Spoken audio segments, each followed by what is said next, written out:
Hello everyone, welcome back to my channel Time to Study. So guys, today we are going to discuss about the very important topic of English literature. आज की video में हम discuss करने वाले हैं periods in history of English literature, जो कि बहुत ही इंपॉर्टेंट टॉपिक है. सो चलिए अपनी वीडियो को स्टार्ट करते हैं.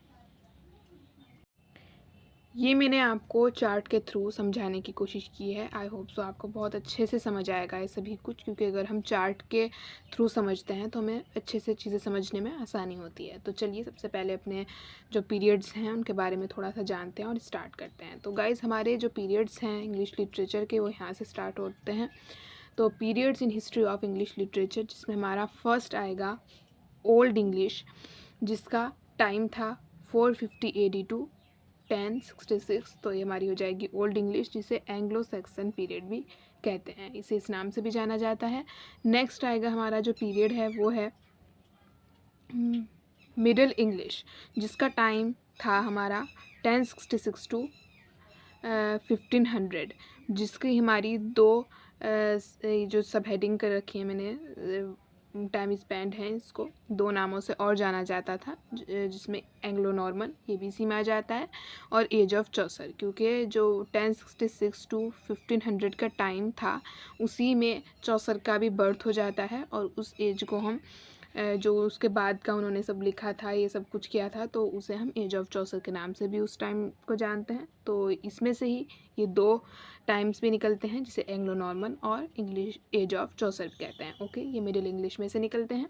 आई होप सो आप समझ गए होंगे. उसके बाद आता है, देखिए आप, उसके बाद आता है हमारा रेनेसा पीरियड, जिसमें आएगा हमारा रेनेसा पीरियड का जो टाइम था 1500 टू 1600, जिसमें से हमारे ये जो तीन हैं, सॉरी 4 हैं, ये सब कैटेगरीज निकलती हैं, जिसमें हमारे पीरियड्स हैं, क्लासिफिकेशन होता है. फर्स्ट है, जिसमें रेनेसा में ही आता है ये एलिजाबेथन पीरियड, जिसका टाइम टेबल था हमारा, टाइम था 1558 टू 1603. नेक्स्ट आएगा जेकोबिन एज, जिसका टाइम था हमारा 1603 टू 1625.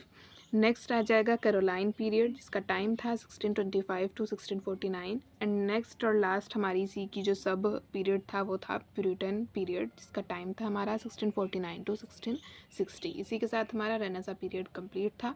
नेक्स्ट देखते हैं जो है हमारा न्यू क्लासिकल पीरियड, जिसका टाइम है हमारा, न्यू क्लासिकल पीरियड देखते हैं 1600 टू 1785, जिसमें से हमारे तीन जो टाइम पीरियड हैं वो क्लासिफाइड होते हैं, जिसमें फर्स्ट है रेस्टोरेशन पीरियड, जिसका टाइम था हमारा 1660 टू 1700. नेक्स्ट है अगस्टन पीरियड, जिसका टाइम था 1700 टू 1745.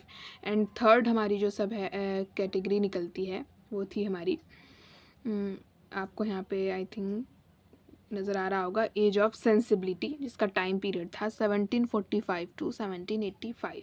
ये हमारी न्यू क्लासिकल कंप्लीट हो जाता है पीरियड. नेक्स्ट देखते हैं, नेक्स्ट पीरियड देखते हैं, जिसके बाद आएगा हमारा रोमांटिक पीरियड, जिसका टाइम टेबल बोल रही हूँ मैं बार बार, जिसका टाइम था हमारा 1785 टू 1830. ये रोमांटिक पीरियड था, जिसमें से हमारा गॉथिक एरा एक ये सब कैटेगरी निकलती है. नेक्स्ट है पीरियड विक्टोरियन पीरियड, जिसका टाइम था हमारा 1830 टू 1901, जिसमें से हमारी तीन सब कैटेगरीज निकलती हैं. फर्स्ट है अर्ली, जिसका टाइम था 1832 टू 1848. नेक्स्ट है मिड, जिसका टाइम था 1848 टू 1870. नेक्स्ट है लेट कैटेगरी, जिसका टाइम था 1870 टू 1901.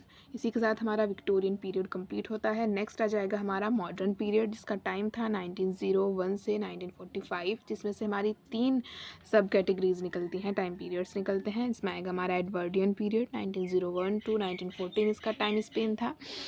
जो इंटर वॉर पीरियड आएगा नेक्स्ट हमारा, जिसका टाइम था 1918 टू 1939. नेक्स्ट आ जाएगा जॉर्जिया पीरियड, जिसका टाइम स्पेन जो था वो था 1910 टू 1936.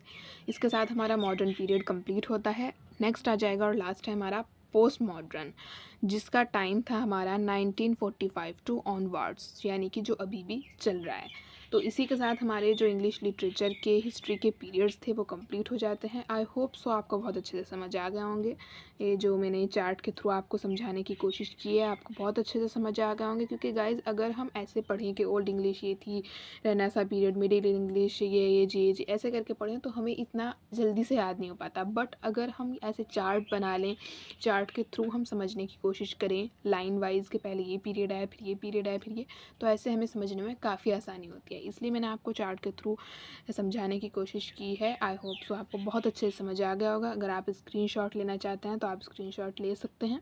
वीडियो को पॉज कीजिए और आसानी से आप स्क्रीनशॉट लीजिए और अपने नोट्स आप बना सकते हैं, या आप ऐसे पॉज करके वीडियो को स्क्रीनशॉट ले लीजिए। आई होप सो गाइज़ आपको आज की वीडियो हेल्पफुल लगी होगी। मैंने बहुत अच्छे से समझाने की कोशिश की है और ये बहुत ही इंपॉर्टेंट टॉपिक है इंग्लिश लिटरेचर का, क्योंकि अगर आप इंग्लिश लिटरेचर पढ़ रहे हैं तो आपको सबसे पहले इसकी हिस्ट्री के बारे में अच्छे से जानकारी होनी चाहिए। सो आई होप सो कि आपको अच्छे से पता चल गया होगा कि किस पीरियड का टाइम क्या था और कौन से पीरियड के बाद कौन सा पीरियड आता है इंग्लिश लिटरेचर की हिस्ट्री में। आई होप सो आपको बहुत अच्छे से समझ आ गया होगा। If you like, don't forget to like, share and subscribe, and thanks for watching video till the end.